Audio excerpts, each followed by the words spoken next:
से सावन सा बरसे बरसी से सूरज सा चमके हम उसको चले सावन सा बरसे सूरज सा चमके हम उसको चले मेरा स्नेह स्वीकार कीजिए। भाई सेल्फ अनुप कुमार मिश्रा आपके अपने चैनल टीचर्स टच पर। आपको याद होगा कि आपका चैनल हेलो पेरेंट्स के नाम से था, लेकिन हेलो पेरेंट्स में केवल आपके पेरेंट्स के लिए एडवाइसेस, उनकी सुझाव, हमारे उनके बीच के डिस्कशन होंगे।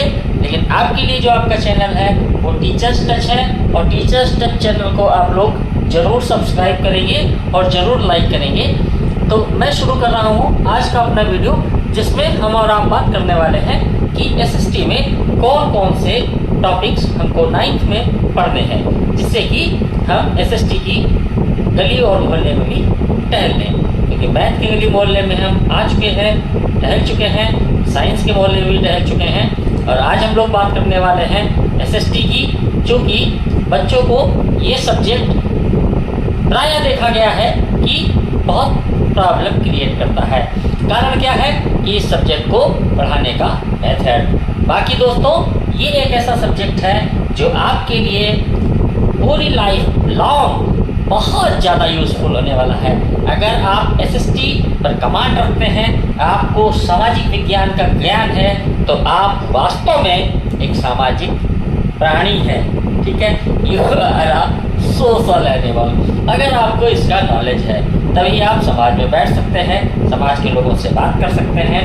और यह योग है कि मैंने कहा था ना कि क्लास 8 में आपका बचपन खत्म होता है, और जब आप 9th, 10th, 11th, 12th की तरफ पढ़ते हैं, ग्रेजुएशन की तरफ पढ़ते हैं, अपने एडोलेसेंस की तरफ पढ़ते हैं, यंग एज की तरफ पढ़ते हैं, तो ये सब्जेक्ट आपके बहुत ही ज़्यादा काम आने वाला है। इस सब्जेक्ट को पढ़ने के बाद आप कहीं भी किसी से भी एक आम जिंदगी की जो बातचीत होती है, जो एक आम जिंदगी में तर्क वितर्क होते हैं, उसमें आप अपने आप को फिट बैठा पाएंगे। तो एसएसटी हमारे लिए बहुत ज़्यादा इम्पॉर्टेंट सब्जेक्ट है। बिना एसएसटी के हम क्या होंगे? बस वही स्पेस की बात करने वाले, रॉकेट की बात करने वाले, और स्पेस और रॉकेट की बात करने वाले कितने हैं माय डियर। हमें आपको तो सोसाइटी में रहना है, हमें आपको ग्रॉसर से मिलना है, शॉपकीपर से मिलना है, मिल्कमैन से मिलना है, कारपेंटर से मिलना है, फार्मर से मिलना है, एक कॉमन मैन से मिलना है।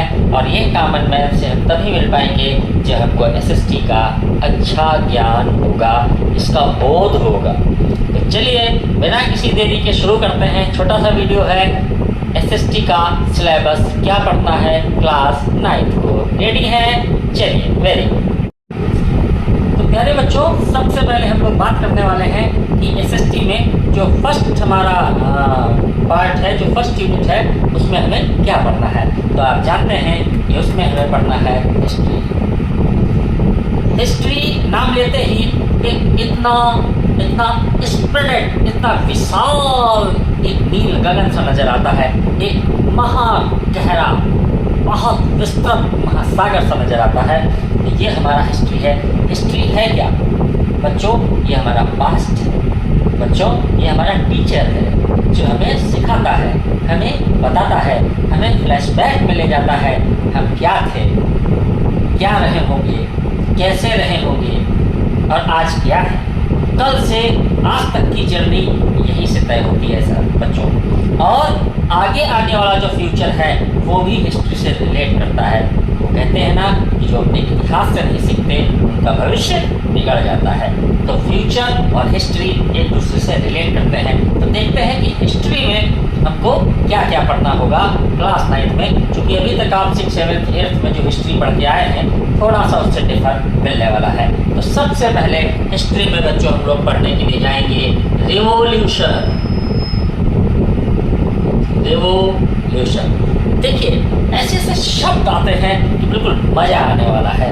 रिवोल्यूशन अपने आप में एक शब्द है, अपने आप में एक ग्रंथ है, अपने आप में एक साइक्लोपीडिया है। क्या रिवोल्यूशन? अगर हम इसकी हिंदी की बात करें तो हम कह सकते हैं क्रांति। ठीक है, ये वही क्रांति है जिसको भारत में 1857 में क्या कहा गया था बच्चों? विद्रोह। ये रिवॉल्यूशन, ये क्रांति, ये विद्रोह, क्या ये एक ही सिनोनिम्स है? हाँ बच्चों, ऊपरी तौर से तो एक ही सिनोनिम्स है, लेकिन सबसे बड़ी बात क्या होती है कि जो रिवॉल्यूशन होता है, जो क्रांति है, जो विद्रोह है, ये कब किया जाता है? हमेशा सोसाइटी में, समाज में एक सही चीज़ के इस्टेब्लिशमेंट के लिए किया जाता है। आप यदा यदा हि धर्मस्य ग्लानिर्भवति अभ्युत्थानं धर्मस्य तदात्मानं सृजाम्यहं परित्राणाय साधूनां विनाशाय चतुष्कृतां धर्म संस्थापनार्थाय संभवामि युगे युगे। जो वो गीता का संदेश है कि जब जब अधर्म का हानि होगी, धर्म की स्थापना के लिए, सज्जनों की रक्षा के लिए, सर्वजन हिताय के लिए, ऊंच नीच खत्म करने के लिए, जो ये ऑपरेशंस चलते हैं, जो ये लोगों को क्रश करने की तरीके चलते हैं, इनको ख़त्म करने के लिए, समाजवाद की स्थापना के लिए, जैसे भगवान कृष्ण ने कहा था अर्जुन से कि पार्थ, इस समाजवाद की स्थापना के लिए मैं आता हूँ। वही हमारी ये क्रांति है बच्चों, वही हमारा ये विद्रोह है। जब जब इस पूरे संसार में हर एक देश ने रिवॉल्यूशन किया है, हर एक समाज ने रिवॉल्यूशन किया है, हर एक व्यक्ति ने रिवॉल्यूशन किया है, किस लिए? बस वही सोशलिज्म, वही समाजवाद, वही समानता पाने के लिए, अपने अधिकारों के लिए लोग लड़े हैं, और उसी को हम कहते हैं विद्रोह। चलिए जानते हैं कि इसमें क्या क्या पड़ रहा है। तो जो आप देख रहे हैं कि मैंने यहाँ पे नोट किया है कि हिस्ट्री में हमें कौन कौन सी रिवॉल्यूशन पढ़नी है, किन किन देशों के विषय में पढ़ना है जिन्होंने एक क्रांति की। और क्यों क्रांति की? क्योंकि वहाँ के लोग, वहाँ का समाज, वहाँ के एक आम नागरिक दबे हुए थे, कुचले हुए थे, उनका शोषण हो रहा था, और उससे मुक्ति पाने के लिए उन्होंने रिवॉल्यूशन किया। तो बच्चों यहाँ हम लोग पढ़ने वाले हैं फ्रांस की क्रांति, फ्रांस का रिवॉल्यूशन। बहुत मज़ा आने वाला है आपको कि फ्रांस में रिवॉल्यूशन हुआ क्यों, वहाँ का आम आदमी आखिर अपनी सरकार के लिए, अपने राजा महाराजाओं के विरुद्ध क्यों हो गया। जो उनसे प्रेम करते थे, स्नेह करते थे, जो आम प्रजा उनके गुणगान करती थी, वो आम प्रजा उनके खिलाफ क्यों हो गई, वो उन्हें मारने पे आमादा क्यों हो गई। ऐसे ही बच्चों हम लोग पढ़ने वाले हैं यूरोप, यूरोप में रिवॉल्यूशन। आप जानते हैं यूरोप क्या होता है? जितने भी ब्रिटिश कंट्रीज़ हैं, जितने भी, जिनको आप अंग्रेज बोलते हैं आम बोलचाल की भाषा में, कि भाई अंग्रेज हैं ये, ठीक है, वो चाहे लंदन का आदमी हो, इंग्लैंड का आदमी हो, ब्रिटेन का आदमी हो, अमेरिका का आदमी हो, ठीक है, फ्रांस का आदमी हो, हॉलैंड, पोलैंड, स्विट्जरलैंड का आदमी हो, उसको हम लोग क्या बोलते हैं? यूरोप कंट्रीज बोलते हैं। तो इनके बारे में भी हमको पढ़ना है कि यहाँ क्रांति क्यों हुई। फिर बच्चों हमें रशिया के बारे में पढ़ना है। रशिया के बारे में आप बहुत अच्छे तरीके से जानते होंगे। व्लादिमीर पुतिन का नाम आपने बहुत समय सुना होगा, वो उसके प्रेसिडेंट हैं। और अब रशिया जो है वो इंडिया का दोस्त भी है। और आपने ये भी सुना होगा, सर पे लाल टोपी रूसी फिर भी दिल, है ना, सुना है गाना। तो हमारे फिल्म इंडस्ट्री के जो राज कपूर साहब थे, ग्रेट शोमैन, उनकी रशिया से बहुत अच्छे रिलेशन, वहाँ के स्टार्स थे, लोग यहाँ पे आते थे, सर्कस वगैरह इनके आते थे, ठीक है। तो रशिया के बारे में मुझे पढ़ना है हम लोगों को कि रशिया में रिवॉल्यूशन कैसे क्या हुआ। और उसके बाद फिर पढ़ना है एक अजीब व्यक्ति के बारे में जिसको हम जानते हैं हिटलर के बारे में। और अगर आपको पता होगा तो आपने हिटलर की इस तरीके से मूस्टैच देखी होगी, देखिए ना, ये हिटलर की मूछें थी, ठीक है। ये एक डिक्टेटर था बच्चों। अब आप बोलेंगे कि डिक्टेटर क्या होता है, तो हम बताएंगे आपको जब हम इसकी क्लासेस लेंगे, या कभी कभी आपको बताएंगे तो हम आपको बताएंगे कि ये डिक्टेटर नाम की बला बच्चों क्या होती है। और इसकी छोटी सी, मेरी ज़्यादा बड़ी मूछ बना दी इसकी, ये चार्ली चैपलिन टाइप इसकी मूछ थी। और ये हिस्ट्री का बहुत ही फेमस आदमी है बच्चों, ठीक है, जिसको हम हिटलर के नाम से जानते हैं। नाजीज़म मुझे पढ़ना है, हम लोगों को पढ़ना है। तो अब आप सोचेंगे कि आखिर हम लोगों को, लोग तो इंडिया के रहने वाले हैं, लोग तो भारत के रहने वाले हैं, तो भारत की रिवॉल्यूशन ना पढ़ा के हमें ये रिवॉल्यूशंस क्यों पढ़ाई जा रही हैं? ऐसा एक क्वेश्चन बच्चों के दिमाग में आता है, तो उसका आंसर भी देखते हैं। तो प्यारे बच्चों, ये जितनी भी रिवॉल्यूशंस हैं, ये भारत की रिवॉल्यूशन से काफ़ी पहले हुई है। मैंने कहा था ना इतिहास का टीचर होता है। इतिहास को पढ़ के अपने फ्यूचर को चेंज कर सकते हैं। तो ये जितनी भी हिस्ट्री थी, इसको पढ़ के ही तो भारत के लोगों ने उठना सीखा, इसको पढ़ के ही तो लोगों ने जगना सीखा, इसको पढ़ के ही तो लोगों ने अंग्रेजों को मार भगाया।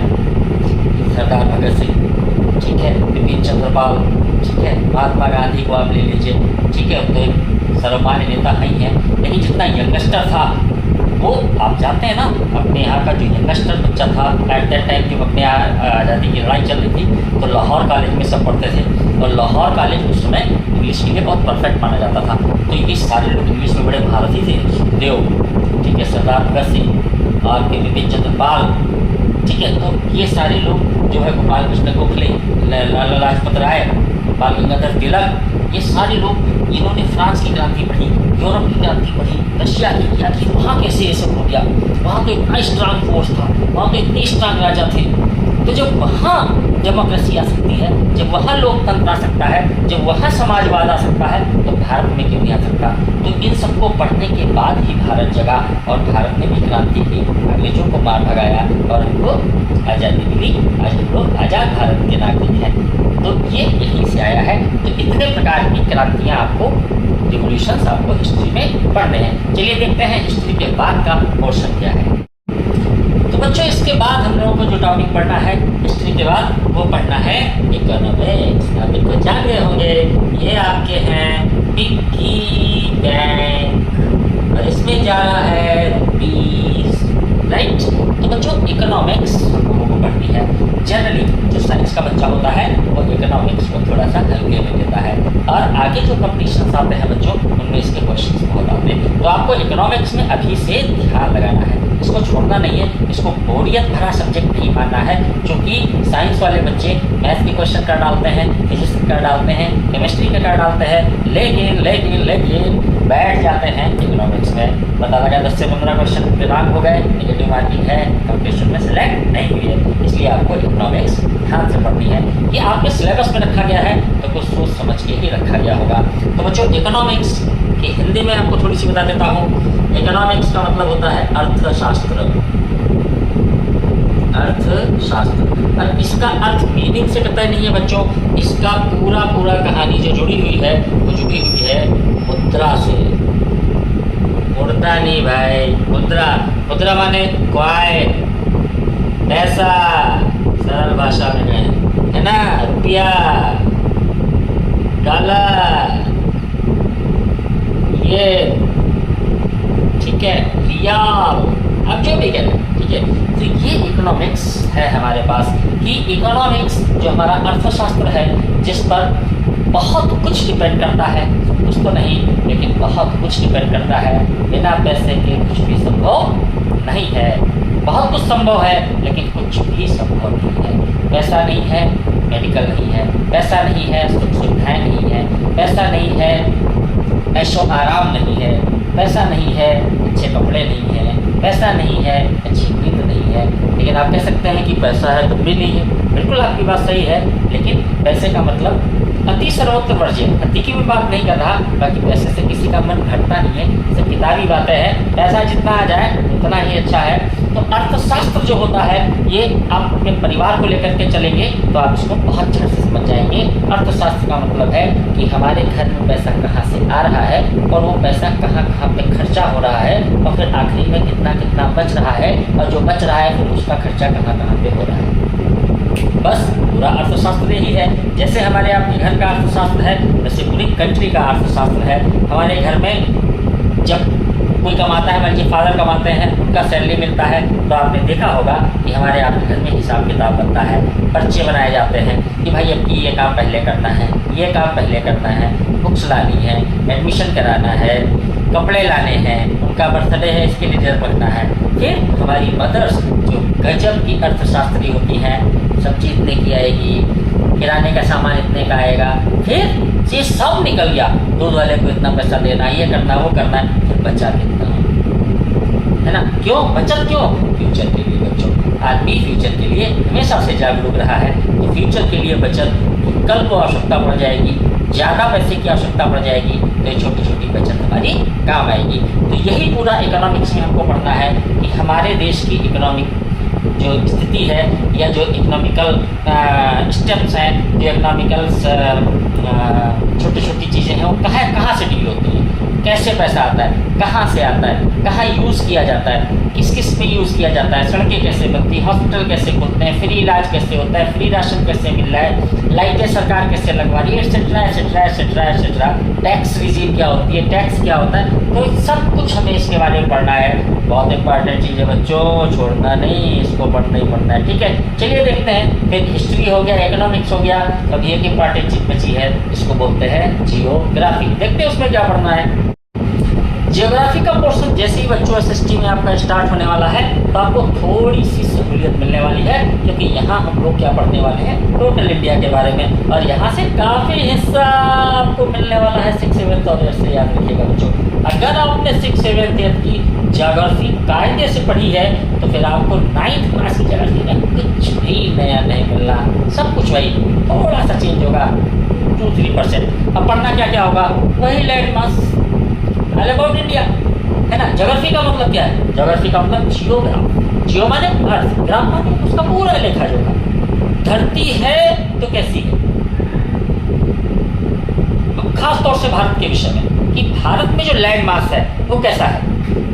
प्लेन हम रहते हैं, रेगिस्तान, पहाड़, नदियाँ, पर्वत, यहाँ की सॉइल, यहाँ होने वाली क्रॉप्स, यहाँ के वेदर, यहाँ का सीजन, दिन और रात, लैटिट्यूड लैंगिट्यूड, सब कुछ तो वही है जो 6th 7th पढ़ के आए हैं, टोटल वही पढ़ना है।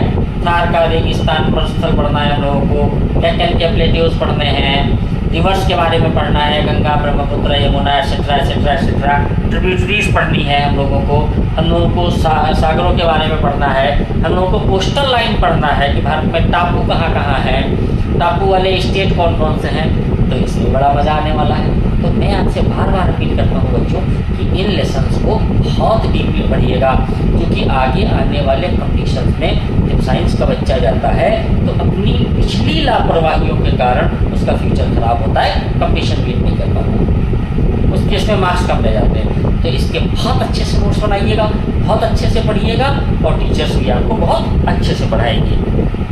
और इसके बाद बच्चों एक ब्रांच आपको और पढ़नी है, चलिए उसके विषय में डिस्कस कर लेते हैं। तो एक काम आपकी लास्ट और लाजवाब ब्रांच, बच्चों क्या करूँ, इतना इम्पॉर्टेंट है ये, इतना इम्पॉर्टेंट, बिना इसके आप गाँव में नहीं सकते। अरे मेरा मतलब आपको कोई भगा नहीं देगा, लेकिन आप बैठ नहीं सकते 4 लोगों के बारे में, क्योंकि गाँव वालों को इसका बहुत नॉलेज है, किसानों को इसका बहुत नॉलेज है, वो पढ़े नहीं तो क्या हुआ।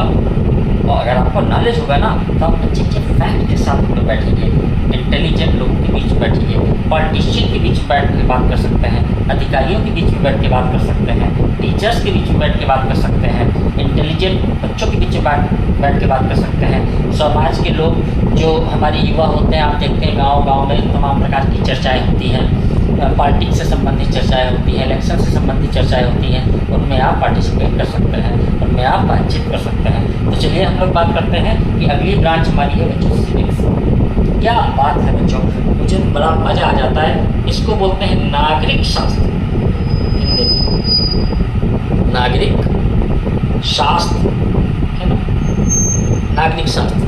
तो जो साइंस के बच्चे हैं उन्हें छोटा सा पोर्शन पढ़ना है। अगर वो बच्चे आर्ट आगे पढ़ेंगे, सिविल सर्विसेज की तैयारी के लिए जाएंगे, जो आप जानते हैं IAS PCS की तैयारी करते हैं, IPS की तैयारी करते हैं, उनके लिए ये सब्जेक्ट्स छोड़ने का बिल्कुल समझ लीजिए मिटाना है बच्चों, इन्हीं से उनके मैक्सिमम क्वेश्चन आते हैं। तो नागरिक शास्त्र में हमको क्या क्या पढ़ना है, बहुत ही आसान चीज़, बस अपने आप का एग्जाम्पल ले लीजिए, पूरा सिविक्स आप समझ गए। अपने घर का एग्जाम्पल ले लीजिए, मान लीजिए आप अपने घर में हैं, आपके पेरेंट्स आपको बहुत प्यार करते हैं, सरकार आपको प्यार करती है, आपके पेरेंट्स आपके लिए कपड़े, खाना, रहना, पढ़ाई इसकी व्यवस्था करती है, आपकी सरकार आपके लिए व्यवस्था करती है, स्कूल खुलवाती कि नहीं, कॉलेज खुलवाती कि नहीं, यूनिवर्सिटी खुलवाई कि नहीं, का राशन कार्ड दिया कि नहीं, आयुष्मान कार्ड दिया कि नहीं, है ना, रोड्स बनवाई कि नहीं, यानी आपकी हर सुविधा का ध्यान सरकार रखती है, जैसे पेरेंट्स आपकी सुविधा का ध्यान रखते हैं। फिर दूसरा चीज़, अगर पेरेंट्स आपकी सुविधा का ध्यान रखते हैं तो आप भी तो पेरेंट्स की सुविधा का ध्यान रखते हैं कि आपके पेरेंट्स को आपकी वजह से कोई तकलीफ ना हो, आपके घर के सामान को कोई क्षति ना पहुँचे, आपका घर साफ सुथरा सुंदर हो, आपका गांव साफ सुथरा सुंदर हो, आपकी गली मोहल्ला साफ सुथरा सुंदर हो।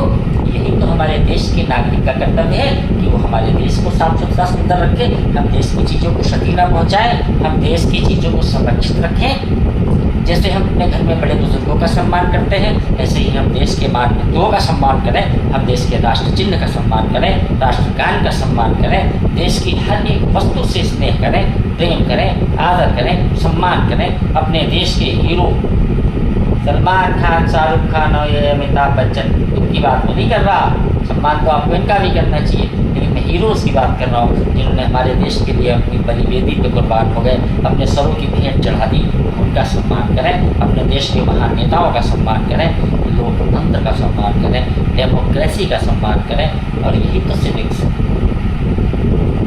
में हम पढ़ेंगे कि नागरिक के रहने, देश में रहने वाले व्यक्ति के क्या अधिकार हैं, क्या कर्तव्य हैं, हमारा कॉन्स्टिट्यूशन क्या कहता है, हमारा संविधान क्या कहता है, संविधान की धाराएं क्या हैं, इन सब के विषय में हम लोग बात करने वाले हैं। तो बताइए, आपको यही एसएसटी का सिलेबस पढ़ना है, कोई दिक्कत है इसमें? बहुत मज़ेदार सब्जेक्ट है, मैथ, साइंस, केमिस्ट्री, फिजिक्स। इनकी जाल से जब आपका दिमाग थोड़ा सा उलझेगा ना तो ये आपको रिलैक्स करेगा, तो इसे हमें पढ़ना है। चलिए 1 मिनट की चर्चा और हो जाए। बच्चों, जैसा कि आप जानते हैं कि आपके यहाँ स्कूल में क्लास 8 का रिजल्ट तो आपका डिस्ट्रीब्यूट हो चुका है और आपकी क्लास 9 जो है वो शुरू हो चुके हैं। आज 3 या 4 बच्चे ही आए थे। मैं आपसे रिक्वेस्ट करता हूँ बच्चों कि आप स्कूल आना शुरू कर दीजिए। 3 दिन का फंक्शन है मिस्टिक मेले में, आप जानते हैं, और आपके स्कूल को हायर भी कर लिया गया है। तो हो सकता है कि आप 1-2 दिन, कोई बात नहीं, अगर आप नहीं आते हैं तो ऐसी कोई प्रॉब्लम नहीं है। लेकिन बच्चों, मेरी आपसे रिक्वेस्ट है कि आप 24 तारीख से, वैसे तो आप कल से आए, आपका स्वागत है, लेकिन आप ये 3 दिन 18, 19, 20 ये 3 दिन जो है ये फंक्शन है। आपका स्कूल हायर्ड है, यहाँ वीवीआईपी जोन बना हुआ है। और तो मेरा आपसे कहना है कि जो बच्चे पैदल आ सकते हैं क्लास जरूर आएँ, अपने टीचर से मिलें और 9th के विषय में डिस्कशन करें। अभी पढ़ाई बहुत ज़्यादा नहीं हो रही है क्योंकि बहुत ज़्यादा स्कूल रश में है, यहाँ वीआईपी मूवमेंट बहुत ज़्यादा है। लेकिन 20 के बाद यानी 21 से प्रॉपर वे में बच्चों क्लासेस शुरू हो रही है और आप इसमें अब देर ना करें। मेरी आपसे रिक्वेस्ट है, मैंने आपको मैसेज भी करा था कि आप क्लासेस आना शुरू कर दीजिए और 9th में बहुत अच्छे ढंग से हम लोग पढ़ाई करेंगे, फिर जिससे कि हमारा 10th भी अच्छा हो जाए। क्योंकि बच्चों, सीबीएसई ने जैसे 2 बार बोर्ड परीक्षा करने का निर्णय लिया है, तो उनका एक और निर्णय आने जा रहा है कि क्लास 9th के भी 50% सिलेबस को वो क्लास 10th में इंक्लूड करने वाले हैं। अगर ऐसा सिलेबस आ गया और 9th में आपने लापरवाही की तो फिर 10th का डिवीज़न आपका डिस्टर्ब हो सकता है। इसलिए मेरा कहना आपसे यही है कि आप एनसीईआरटी की बुक्स ऑनलाइन ऑर्डर कर दीजिए, 2 से 3 दिन में आपको मिल जाएंगी। 900 साढ़े 900 रुपये का सिलेबस है, उसको आप ले लीजिए और फिलहाल आप स्कूल आना शुरू कर दीजिए। ऐसे बच्चे जो सीबीएसई से नहीं पढ़ना चाहते हैं या कहीं अन्यत्र पढ़ना चाहते हैं, वो कल से परसों तक जरूर अपनी टीसी के लिए और अपने पैन नंबर के लिए अप्लाई कर दें, जिससे कि उनके स्कूल लिविंग सर्टिफिकेट्स दिए जा सकें।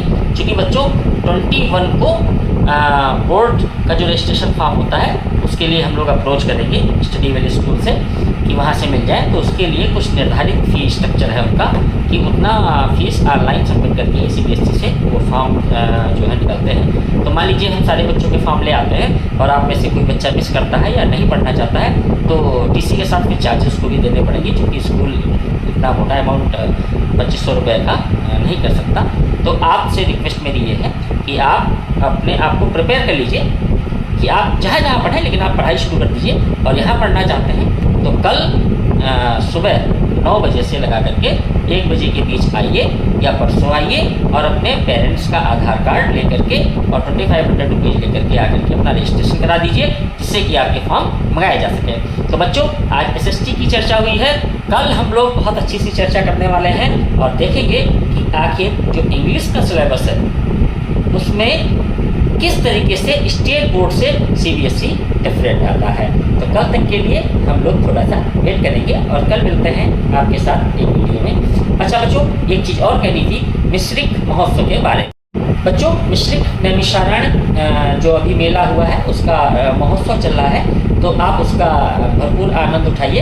आपके स्कूल के सामने ही है और आज भजन संध्या का कार्यक्रम है। कल जो है बहुत मशहूर सिने अभिनेता रंग मंचकर्मी आशुतोष राणा, उनके विषय में आपने सुना होगा या उनकी पिक्चरें भी देखी होगी। बहुत अच्छे और उम्दा किस्म के कलाकार हैं। तो उनका एक थिएटर ग्रुप है जो हमारे राम नाम का मंचन करता है, नाट्य मंचन करता है, तो वो है, उसको देखें। परसों कवि सम्मेलन है, उसमें डॉक्टर हरिओम पवार जो वीर रस के बहुत बड़े कवि हैं उनको सुने, शंभू शेखर जी का हास्य सुने और भी आनंद लें। तो आप पार्टिसिपेट करें। साल भर में एक बार ऐसा अपने यहाँ ये समझ लीजिए मेला आता है जो इतने अच्छे स्तर पर मनाया जाता है, तो इसका आप आनंद लें। लेकिन इसके साथ साथ मेरी बात पे गौर करिएगा कि आपको 2 दिन के अंदर अपना रजिस्ट्रेशन 9th में करा लेना है। अन्यथा की स्थिति में फिर अगर आप यहाँ टीसी लेने आएंगे और सारे फार्म मंगा लिए जाएंगे स्कूल से, चूँकि सारी लिस्ट जा चुकी है, 2 दिन आपके लिए वो रुकी हुई है, तो फिर आपको उसका चार्जेस पड़ेगा। तो मैं नहीं चाहता कि अननेसेसरी कोई भी चार्ज आपको देना पड़े। तो आप प्रिपेयर हो जाइए पढ़ने के लिए और आने लगिए स्कूल में। आज बहुत कम बच्चे आए थे, टीचर बेचारे रास्ता देखते रहे, तो ये बात ठीक नहीं है। पढ़ाई करिए मेरे बच्चों, सफल होइए, सफल इंसान बनिए, कुछ करके दिखाइए, अपने स्कूल का नाम, अपने माँ बाप का नाम रोशन कीजिए। Thank you very much. मिलते हैं कल टीचर्स टच चैनल पर। सब्सक्राइब जरूर करें और इस चैनल को पर डे देखें। आपको नए नए टॉपिक्स के वीडियो जैसे मैथ्स, साइंस, SST के मिलते रहेंगे बच्चों। Thank you very much.